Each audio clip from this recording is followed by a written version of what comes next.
would like to share a short story on how my training saved my life. 4 or 5 years ago, I was in the Philippines, island hopping with 4 of my children. They were aged 17, 15, 12, and 4. Boy 17, girl 15, girl 12, and a boy of 4 years old.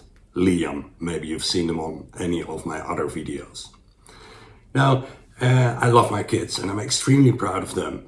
And what went very well in their education is that I know I don't know everything, so I tell them from when they're 2 years old to think for themselves. Yeah, so they're very independent, especially mentally, extremely strong children mentally. Anyway, this is just a father being proud. We were in the Philippines, and one thing that belongs to the education, if you want to call it, is that you learn to scuba dive. Yeah, so in one holiday, 6-week long holiday, they became open water, advanced, nitrox scuba divers. It's basically, after that, you go into the dive master, into being a professional. And they're extremely good underwater. Now, what happened at a certain moment, it was the last day on the island, and we did already a few times the shark dive, treasure shark dive. This was in Malapascua in the Philippines. And you have to wake up like 4 a.m. and get on the boat 4:30, and like 5 a.m. in the morning, just when the sun comes up, you go down to 32 meters depth and you sit still there and the sharks pass by. It's an amazing scuba dive, highly recommendable.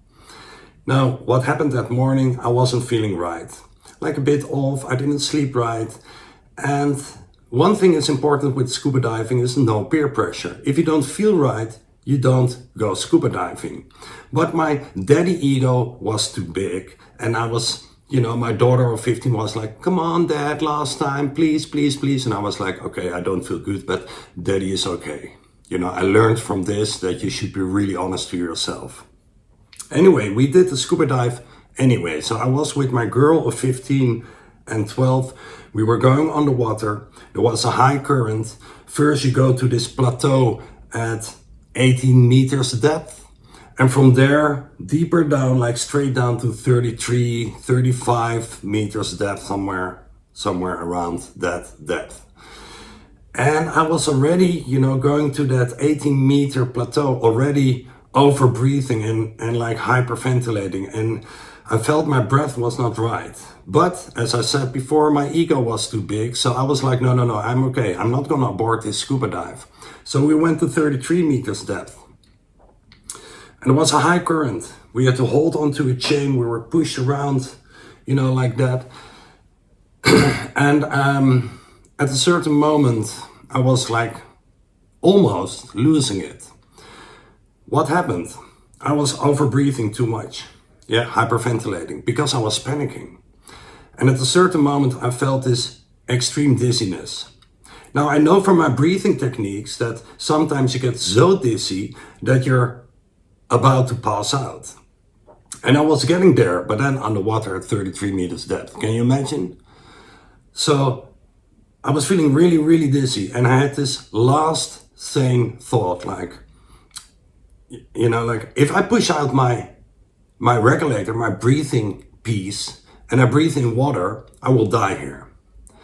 And I got it like this, I need to do something, but what do you do when you're panicking? That's very difficult. Now, here is where my ice bath training comes into the picture. The first, especially in the beginning when I did ice bath, I panicked completely, like that. And I learned this breathing technique, like breathe in deep, hold for 2 counts, breathe out longer. And I was getting dizzy, thinking, I'm gonna die here. And then I used this breathing technique. So I was like hyperventilating, breathing in, hold for 2, breathe out longer. And after like 5, 6 times breathing, that dizziness disappeared and I got my sanity back, basically. I was out of danger. It's like a sure death at 30 meters depth if you breathe in water and you have to go up immediately. You know, like the chances of surviving that are like almost zero. And this is not a way you want to go. You know, you go on a holiday with your 4 children and then you leave them alone in the Philippines. When I think of it, you know, like I almost get emotional. I get like, oh, I just don't want to think about it. But by doing this breathing technique that I learned by doing my ice bath training, I got to calm down. And then I checked my gauge and I was like below 50 bars. So that's reserve air. This is a sign for reserve air. And I signed to my daughter, you know, like, hey, I'm on reserve air. We have to go up, you know. And my daughter was looking at me like her eyes said like, what the F, daddy, is wrong with you? Because normally she had 110 bar. If she would have 110, I would have 130 bars. But now I was on 50. So suddenly she realized too that something was wrong. And then when we went up, I was like almost completely out of air when we got to the surface. And those were her exact words. I don't want to swear on YouTube, but like, what the F, daddy, what's going on with you?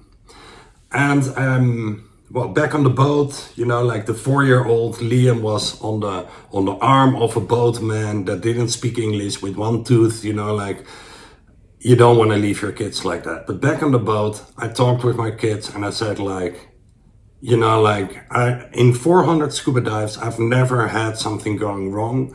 And this was the first time because I wasn't feeling right, but I didn't want to tell this to you. So I opened up to my kids. Maybe that was a nice thing to learn, that you can actually talk to a 15 and a 12-year-old. And by opening up, you know, you get to have like a stronger connection. Anyway, let's end this video. My training, the combination of recognizing the dizziness from my breathing techniques and knowing what to do by my ice bath training when you panic, saved my life in this scuba dive story. And this is actually the moment where teaching also became something bigger than myself, my personality. You know, when I sleep 1 hour and I didn't sleep right and I feel like crap, I can still teach because the training saves lives. Now, if you want to know more about my training, it's not only breathing and cold training, it's also exercise, nutrition, mindset, and meditation. There's a PDF in the description of this video. It's called TT from Tim's Techniques, 6 pillars. If you want, you can download that. And thank you very much for your time. I see you in the next or in the previous video. Bye bye.